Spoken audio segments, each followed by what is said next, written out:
de louvor ao nome do Senhor. E por isso a maioria dos salmos é atribuída à escrita. Quem escreveu foi Davi, um dos maiores salmistas, uma das maiores pessoas que no tempo em que viveu, ele louvava ao Senhor através dos salmos, nos momentos que ele estava bem e nos momentos que ele estava passando por momentos de dificuldade. Ele pegava os salmos e adorava ao Senhor através da sua harpa, enquanto estava no campo pastoreando as ovelhas do seu pai. Ele ali pegava a sua harpa e começava a dedilhar a sua harpa e começava a louvar ao Senhor em sinal de adoração ao nome do Senhor. Salmos significa música, salmos significa louvor ao nome do Senhor, louvor de adoração. E nós vimos também que a maioria dos salmos foi escrito por Davi, mas também existem salmos que foram escritos por Salomão, salmos que foram escritos por Moisés, e também salmos que foram escritos pelos filhos de Corá. E também existem alguns salmos que são desconhecidos, que nem mais os estudiosos da Bíblia conseguiram descobrir quem foi o autor desses salmos. E nós vimos que os salmos é muito importante para a história da Bíblia, para a história da igreja. A Bíblia nos diz que quando foram escolher alguém para ficar ali no lugar de Judas como apóstolo, eles escolheram usando as palavras dos salmos, os louvores que existem nos salmos. Jesus, ele dava importância para o livro dos salmos, porque Jesus, quando ele ainda estava nessa terra, ele pregava alguns salmos, ele louvava alguns salmos. E nós vimos que nos Salmos de número 46, a Bíblia nos fala da fé perfeita em Deus. Uma palavra tão pequena, fé. Uma palavra tão simples, mas é uma palavra que causa um grande efeito em nossas vidas. Um cristão que não tem fé, é em vão a vida dele na casa do Senhor. Porque para nós estarmos na casa do Senhor, nós temos que ter fé. E fé é acreditar naquilo que nós não vimos. Fé é acreditar naquilo que nós não enxergamos. Então eu creio que por você estar aqui nessa noite, é que nem que seja um pouquinho de fé, mas você tem nessa noite. Porque a fé é que nós temos que ter para ter a certeza. Nós não vemos, mas nós sentimos a presença do Espírito Santo de Deus em nossas vidas.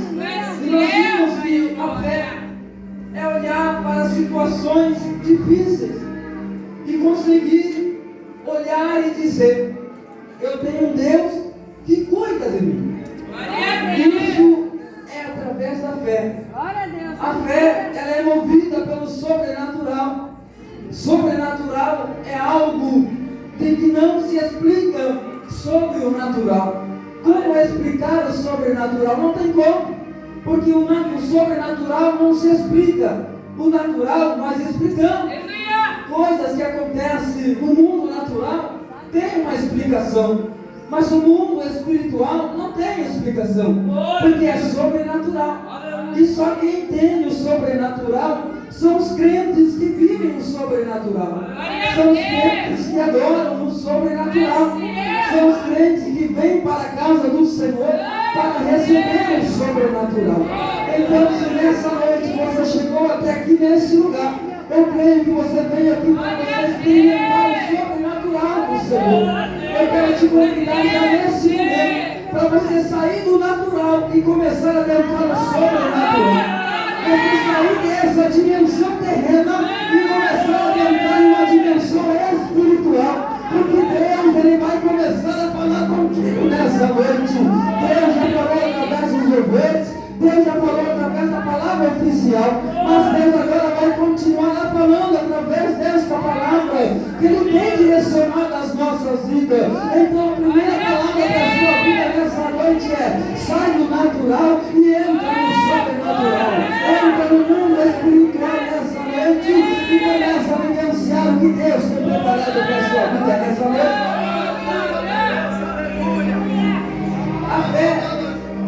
não quer saber se o muro é grande.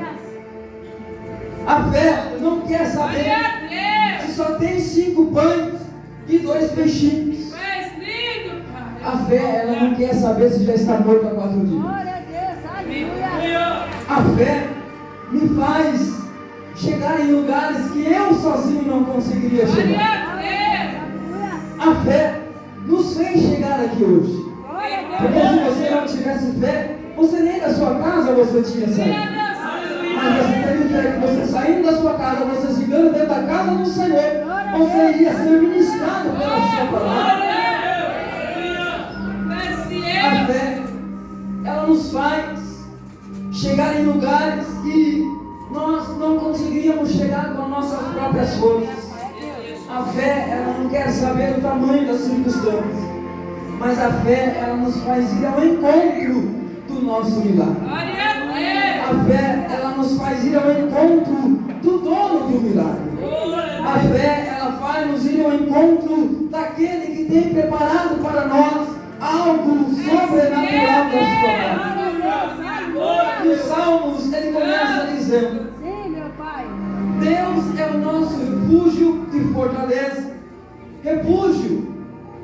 A palavra refúgio pode ser chamada também de esconderijo. É para onde nós vamos quando nós estamos em guerra. Quando nós estamos precisando se esconder. Nós precisamos de um esconderijo. Precisamos de um refúgio. E por isso, aqui o salmista, ele estava enfrentando um momento de guerra. Ele estava enfrentando um momento de grande tribulação. E por isso, ele diz: Deus é o meu refúgio e fortaleza. Porque ele estava se refugiando do Deus a qual ele servia. É território, ele estava em um território inimigo. Aí, quando ele estava no território inimigo, ele vai e diz: Deus, ele é o meu refúgio. É nele que eu me escondo. É nele que eu me guardo. É nele que eu posso me refugiar das balas, das tribulações, das guerras que eu posso enfrentar. Deus, ele é o nosso refúgio. Deus, ele é o nosso esconderijo. O salmista, ele está dizendo: se eu me refugiar em Deus, o mal não vai conseguir me achar. Se você se refugiar em Deus nessa noite, se o teu abrigo for o Senhor dos Senhores, o mal não vai conseguir achar a tua vida. O mal não vai conseguir achar os teus negócios. O mal não vai conseguir achar a tua família. Nessa noite eu quero que você seja profeta para a vida de alguém, dizendo: o mal não vai conseguir te achar, porque você está no esconderijo do Altíssimo nessa noite.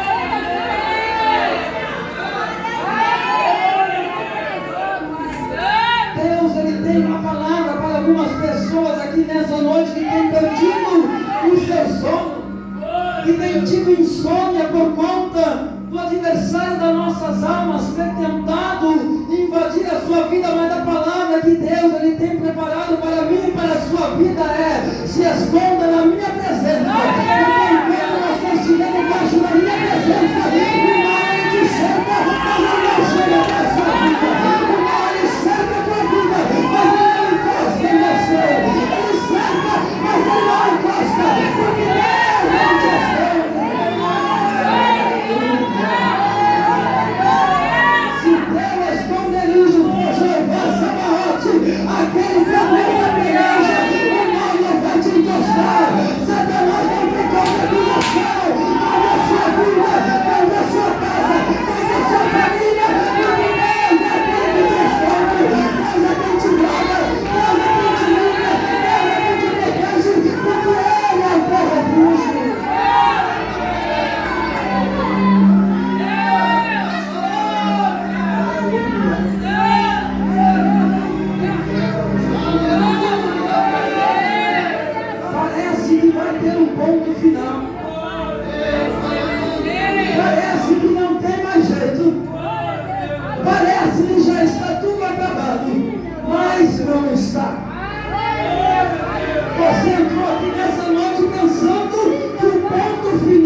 por quê? Porque o nosso refúgio não vem do prefeito, não vem do médico, não vem do presidente da república, não vem de polícia militar, não vem de polícia federal, mas vem do Jeová Sabaote, aquele que é general em guerra, aquele que é a própria guerra, aquele que tem o poder.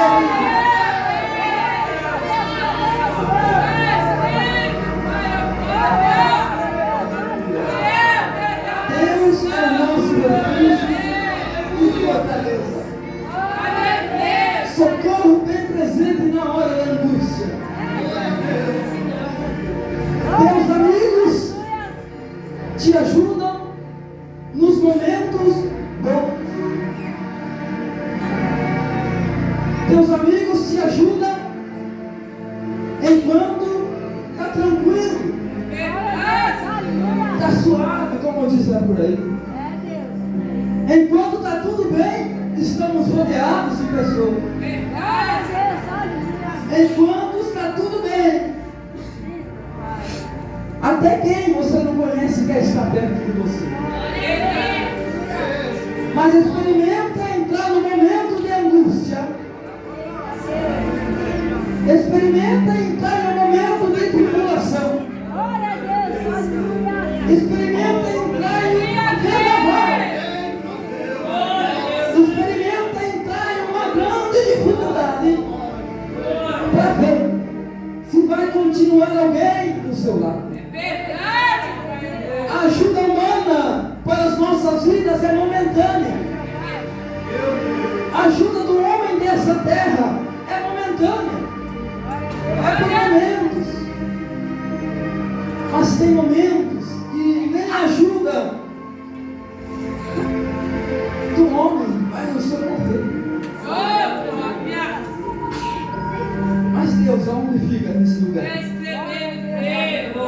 Deus, Ele nunca vai dizer para um filho ou uma filha dele dizendo, eu estou ausente. Não. Porque se o verso diz Deus, Ele é o nosso refúgio e fortaleza, socorro bem presente na hora da bonança. Socorro bem presente na hora que o bolso está cheio. Socorro bem presente na hora que você está cheio de amigos. Socorro bem presente na hora da angústia. Socorro bem presente na hora que você está sozinho. Socorro bem presente que você olha para um lado, olha para o outro, olha para frente, olha para trás, não vê uma saída. Deus está dizendo, eu sou socorro na hora da angústia, sou socorro na hora da dificuldade, sou socorro na hora dos momentos difíceis. O meu socorro na hora da angústia está aqui nessa noite. O teu socorro no momento da dificuldade, ele já se presente neste lugar.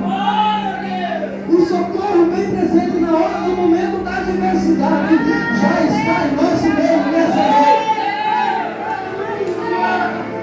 Se Deus, Ele é o nosso refúgio e fortaleza, socorro na hora da angústia, por que eu vou temer? Por que eu vou me desesperar? Por que eu vou arrancar os cabelos da minha cabeça? Porque o verso 2 ele diz assim: pelo que não temeremos, ainda que a terra se mude, ainda que os montes se transformem para o meio dos mares. Pelo que nós temeremos? Se acontecesse qualquer uma das coisas que o salmista ele está escrevendo aqui no verso 2, se alguma destas coisas acontecesse, iria ser falado de tragédia natural, ia passar em todos os jornais, iria passar tragédia natural. Só que a nossa fé não está naquilo que nós estamos vendo. A nossa fé está naquilo que nós estamos crendo. Se nós formos começar a olhar para o que passa na mídia, nós vamos começar a temer. porque é tragédia natural. Mas se nós formos olhar para aquilo que nós cremos, nós não vamos começar a ter, mas nós vamos começar a confiar, nós vamos começar a acreditar, mas nós vamos começar a colocar a nossa confiança em Deus, dizendo: isso que está acontecendo é tragédia natural, mas eu creio em um Deus que é sobrenatural. Natural é coisa pequena, o sobrenatural é coisa grande. Se Deus falou que Ele estaria conosco até a consumação dos séculos, a propaganda que está sendo anunciada não pode me abalar. Se Deus Ele falou que estaria conosco todos os dias, a propaganda que está sendo anunciada não pode me deixar abalar, porque maior é aquele que está conosco do que aqueles que estão com eles lá fora. Maior foi aquele que te salvou, maior foi aquele que te arrancou lá do mundo e te trouxe para a presença dele. Quando Jesus Ele dá ordem para os discípulos, nós já falamos há um tempo atrás, passamos para o outro lado, para a margem, para a outra margem, quando os discípulos estavam no meio. A Bíblia diz que eles estavam no meio, e estar no meio não é bom quando se tem força para remar, mas eles estavam no meio e o vento lhes era contrário. Se os discípulos olhassem para a situação, eles teriam morrido. Se os discípulos olhassem para a tempestade que se levantou no meio daquele lago, eles teriam morrido. Mas a palavra de Jesus é totalmente diferente da situação que eles estavam enfrentando. A palavra que Jesus libera para a vida deles é totalmente diferente para aqueles que eles estão enfrentando no meio daquele mar. Porque a palavra de Jesus é passemos. A palavra de Jesus não foi: nós vamos para o outro lado. Mas se levantar uma tempestade, nós vamos morrer no meio do caminho. Não. Jesus já sabia que a tempestade ia se levantar, mas Ele disse: passemos para o outro lado. Porque no meio Ele queria ver a fé dos discípulos. Porque no meio do mar Ele queria ver se os discípulos estavam crendo mesmo no nome daquele que fala para o mar se aquietar e o mar se aquieta. Para ver se os discípulos estavam acreditando mesmo, para ver se o nome daquele que estava com eles, que fala para o vento se aquietar e o vento se aquieta. Era isso. Por isso que o vento ele se levanta. É por isso que a tempestade se levanta no meio daquela embarcação. A palavra de Jesus foi: passemos para o outro lado. Nós não precisamos entender que Deus Ele nos deixou de ser Deus. Nós precisamos compreender que Deus Ele não deixou de ser Deus. Ele é o mesmo ontem, é o mesmo hoje e será eternamente. A Bíblia nos fala lá em Malaquias que Ele não muda. Ele é um Deus imutável. O mesmo Deus que operou no passado é o mesmo que está operando aqui hoje. E o mesmo Deus que está operando aqui hoje vai operar no culto de terça-feira aqui na semana que vem. Porque Ele é. E isso nós precisamos entender. Tem crente que acha que Deus Ele está olhando do céu e está dizendo: eu não esperava por isso acontecer na sua vida. Não. Deus Ele continua no mesmo lugar, assentado no alto e sublime trono, dizendo: estou no controle. No mesmo lugar onde Ele criou o mundo, e o mesmo lugar onde Ele está hoje, Ele continua sentado no mesmo lugar, dizendo: estou no comando, estou na direção, estou agindo, estou trabalhando. Aonde Deus está no meio de toda essa tempestade? No mesmo lugar, assumindo o controle de todas as coisas. Talvez você entrou aqui se perguntando, sabe onde que Deus está no meio de tudo isso? E a palavra de Deus para a sua vida é: Deus está no mesmo lugar, sentado no seu trono e guiando as nossas vidas por onde nós temos que andar. No mesmo lugar onde Ele sempre esteve, no mesmo lugar Ele está hoje, no trono, e está no controle e no comando de todas as coisas. Olha para esse irmão que está do seu lado e diga para ele: Deus não perdeu o controle. Deus não perdeu o controle. Aleluia! Ainda que as águas rujam e se perturbem, Deus não perdeu o controle. Ainda que os montes se abalem pela sua braveza, Deus não perdeu o controle. Qual é a prova que Deus, Ele não perdeu o controle? Versículo 2 que diz: pelo que não temeremos, ainda que a terra se mude e ainda que os montes se transportem para o meio dos mares. Versículo 3: ainda que as águas rujam e se perturbem e ainda que os montes se abalem pela sua braveza. Versículo 4: há um rio cujas correntes alegram a cidade de Deus, o santuário das moradas do Altíssimo. Versículo 5: Deus está no meio dela, não será abalado. Deus a ajudará desde o romper da manhã. Precisa de mais alguma prova que Deus, Ele não perdeu o controle? O verso 5 ele diz: Deus está no meio dela. Glória a Deus, aleluia. Esse é a prova que Deus, Ele não perdeu o controle. Essa é a prova que Deus, Ele ainda continua com as suas mãos estendidas. Aleluia. Deus não perdeu o controle. Deus está no meio. Porque se tem um lugar que Deus, Ele gosta de estar, é no meio. Por que no meio? Porque Ele é o centro de todas as coisas. Ele é o centro da nossa adoração. Ele é o centro do nosso louvor. Ele é o centro da nossa gratidão. É por isso que na igreja não tem estrela.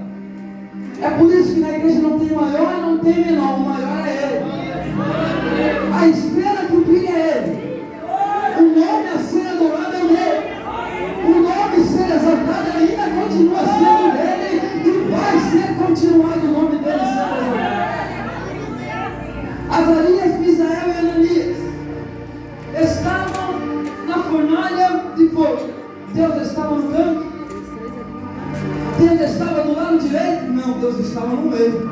Aleluia! Porque Deus, Ele gosta de estar no meio. A mão de Deus sempre tem que estar no meio. Porque o meio é o centro, é onde a presença dele opera. Quando Jesus, Ele foi operar ali um milagre na vida daquele homem da mão errada. O homem lá no canto. Jesus olha para ele e diz: por meio? Por quê? Porque no canto ninguém recebe milagre. Tem que estar no centro da vontade de Deus. Como que eu vou receber alguma coisa da parte de Deus, sendo que eu estou no canto? Esteja no centro da vontade de Deus. Esteja no centro onde Deus quer que você esteja. Tem muitas pessoas que estão vivendo no centro da sua vontade. Mas Deus te trouxe aqui para te dizer: o teu lugar é no centro da minha vontade. Larga a sua vontade para lá, porque a minha vontade tem que prevalecer na sua vida.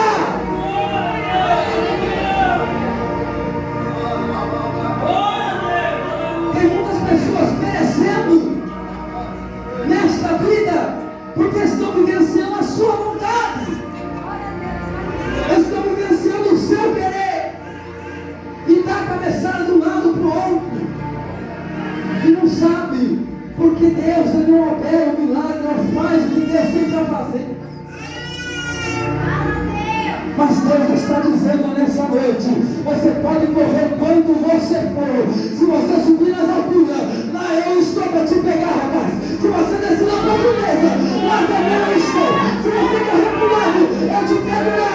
Se você for para o outro, eu também estou lá. Porque eu sou Deus, eu não vou pegar o investimento. Confia na sua vida.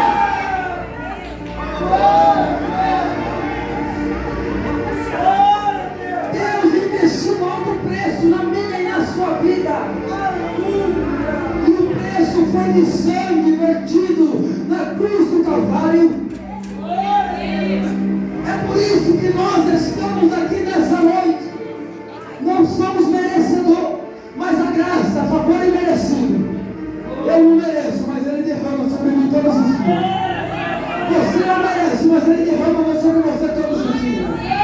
Não é pelo nosso próprio mérito, porque nós não merecemos coisa alguma. Nós não somos nada. Nós somos próprio vaso de barro, aonde a presença de Deus, Ele se aperfeiçoa na minha e na sua vida. Tem que estar no meio, no centro da vontade de Deus, porque Ele tem que ser prioridade. Tem que ser a prioridade. Se qualquer outra coisa estiver no meio e Deus, Ele não estiver no meio, vai se abalar. Se qualquer outra coisa na nossa vida estiver ocupando o lugar de Deus, vai se abalar. Vai ser abalado, porque Deus, Ele não vai perder o investimento que Ele investiu na sua vida. Mas o texto diz só: não se abale, porque Deus está no meio.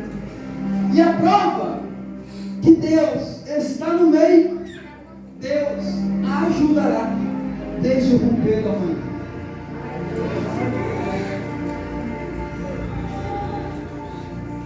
O motivo de nós estarmos aqui nessa noite é porque ainda resta um pedacinho bem pequeno que a presença de Deus ainda está lá. É por isso que ele não foi abalado. Mas enquanto esse restinho da presença de Deus, ele vai saindo conforme a gente vai preenchendo com outras coisas, nós vamos começar a ser abalados. Nós vamos começar a ser abalados. Mas só que a Bíblia fala que enquanto Deus, Ele estiver no meio, não vai ser abalado. Então nessa noite eu quero te convidar a você levantar as suas mãos para o céu. Aleluia. Porque eu vou liberar uma palavra profética para a sua vida nesta noite. Sua casa, ela não vai ser abalada porque Deus está no lugar. A sua família não vai ser abalada porque Deus está no meio. O teu ministério não vai ser abalado porque Deus está no meio. Esta igreja não será abalada porque Deus permanece no meio dela e vai permanecer até o dia da vinda dele para vir em busca dessa terra prometida por mim que está encerrado. Você não vai ser abalado porque Deus está no meio da sua vida, Deus está no meio da sua casa, Deus está no meio da sua família. Você não vai ser abalado.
Os reinos se moveram. Guerra. Sinônimo de guerra. As nações se embraveceram. Os reinos se moveram. Guerra. Quando as nações se embravecem e quando os reinos se movem, imagina agora você no meio de uma guerra. E no meio desta guerra que esse salmista estava, aonde as nações se embravecem e os reinos começam a se mover, a Bíblia diz, se você não dá glória, está muito ruim. A Bíblia diz, ele levantou a sua voz e a terra se derreteu. Não teve um suficiente para dizer, não teve um que restasse para dizer, sou grande e suficiente e vou continuar. Não. Quando ele se levanta, quando ele decide levantar a sua voz,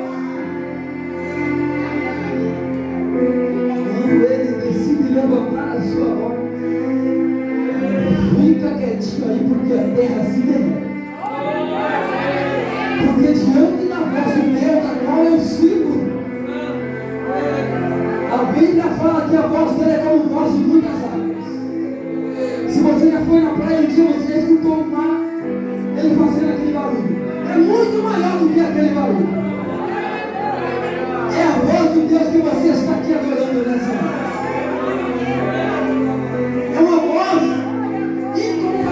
Com algo desta terra. Você consegue imaginar nessa noite a grandeza do seu Deus? Você consegue imaginar nessa noite o poder a qual o seu Deus tem? É uma majestade incrível. É uma majestade tão gloriosa.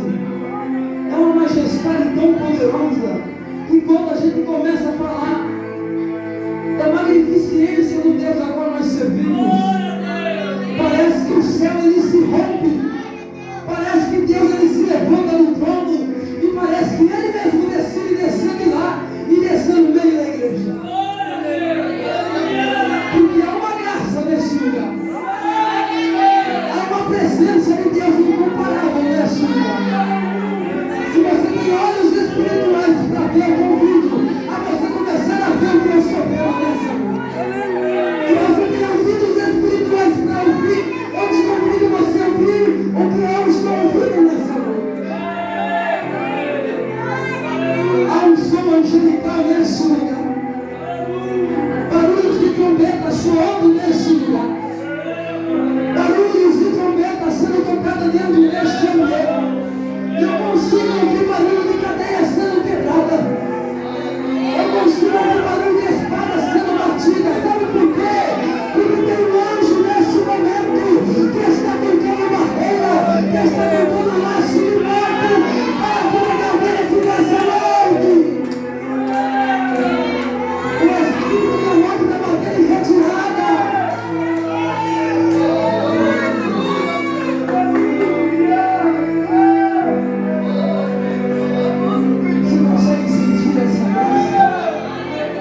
contemplai as obras do Senhor, que desolações tem feito na terra.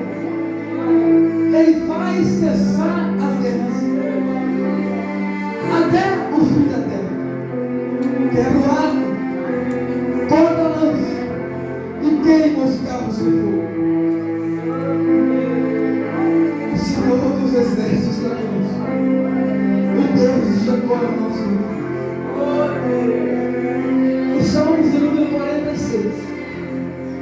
Se tivesse um lugar predominante, seria um campo de batalha, um campo de guerra, porque o salmista sempre fala sobre guerra, desde o princípio do verbo dos Salmos. Ele fala de refúgio, ele fala de esconderijo, e quando estamos em guerra, aí o salmista continua dizendo: as nações se embraveceram, os reinos se moveram, guerra. O verso 7 diz: o Senhor dos exércitos, guerra, Ele é a própria guerra.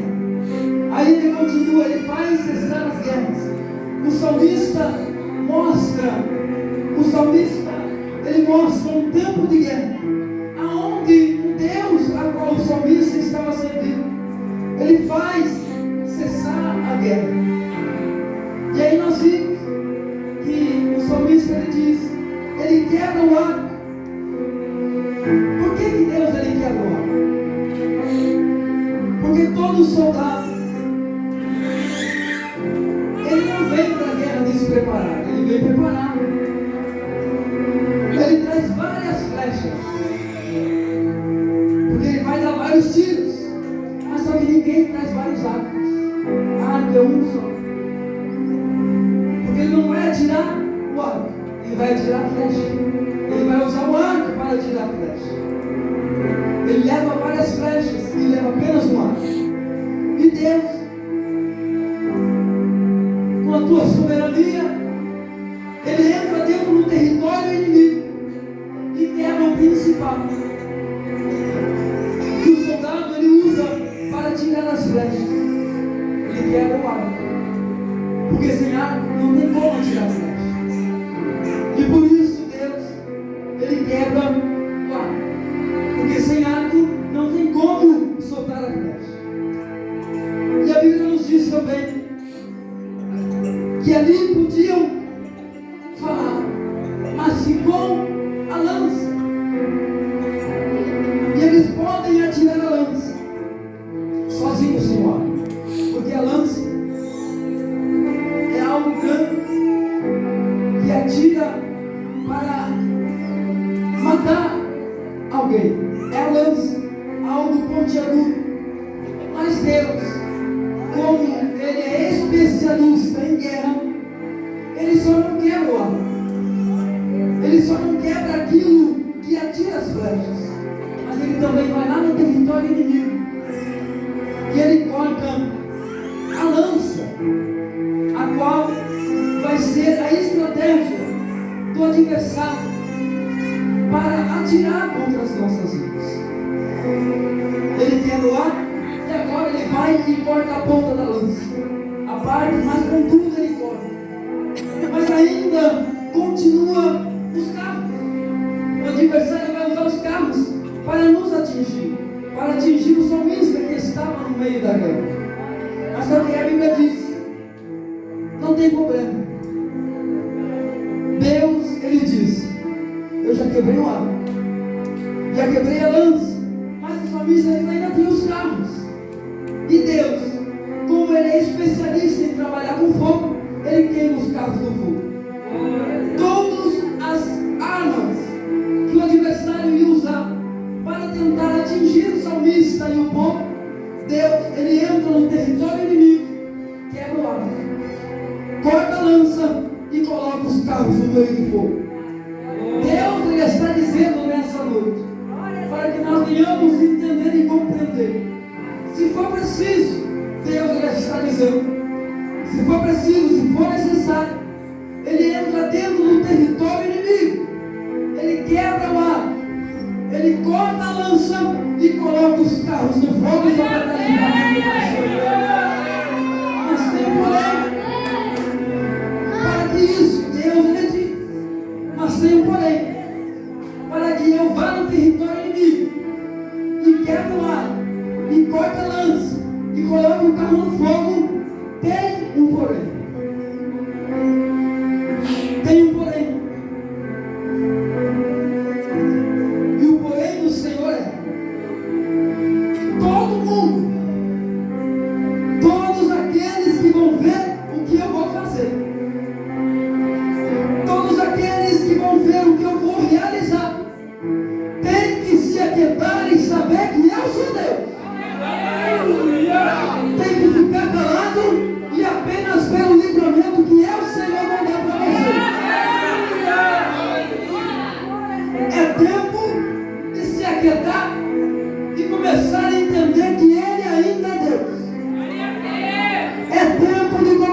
aquietai-vos, é para que o povo se aquietasse e parasse de reclamar, de murmurar, de questionar e começar a ver o livramento que Ele começou a dar para o seu povo. Deus, Ele está dizendo para a congregação do Corretos nessa noite: aquietai-vos e sabei que eu sou Deus. Serei exaltado entre as nações, serei exaltado sobre a terra. O Senhor dos exércitos está conosco. O Deus de Jacó é o nosso refúgio. Ele faz cessar as guerras até o fim da terra. Ele quebra o arco, ele corta a lança e coloca os carros do fogo. Mas aquieta o teu coração, aquieta a tua alma e comece a adorar, comece a agradecer, comece a louvar, porque Ele começou a entrar no território do mundo nessa noite.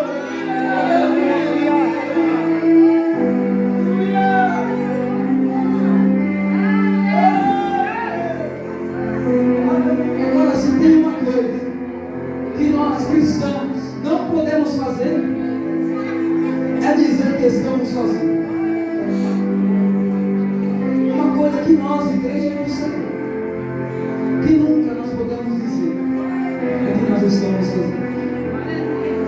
Porque Jeová Sabaoth é o seu nome. Jeová Sabaoth, o Senhor dos exércitos, está conosco. O Deus de Jacó é o nosso refúgio. Tem guerra sendo vencida aqui nesta noite. Tem batalha sendo vencida aqui nesta noite. Mas por que tem guerra sendo vencida aqui nesta noite? Por que tem batalha sendo vencida nessa noite? Porque o general entrou na frente para guerrear. A Bíblia diz que o seu nome é a própria guerra. O seu nome é a própria guerra. E por isso que essa guerra, que esta batalha, que esta peleja, que nós, que eu e você estamos passando, o general entrou na frente dessa noite. E quando o general ele entra na frente para pelejar, ele não entra para ficar parado. Ele entra para cortar o laço. Ele entra para quebrar a lança. Ele entra para colocar o carro no fogo. Porque quando ele entra, a batalha é vencida. Ele nunca entrou numa batalha para perder. Ele sempre entra para ganhar. Mas para que ele continue batalhando, para que ele continue guerreando essa batalha nessa noite, tem um poder. Nós precisamos adorar. Porque quando Josafá foi para a batalha, Deus disse: nessa batalha nós não teremos que pelejar, mas pegar os tambores e vão tocando tambor. Porque enquanto você não tocou no tambor, eu vou guerreando por você. Porque quando Gideão ele foi para vencer os midianitas, Deus deu a estratégia. Esses 300 homens, Gideão, prepara para eles tochas e fogo, prepara para eles buzina e prepara para eles câmara. Deus vai guerrear, a nossa batalha vai sim. Só que nós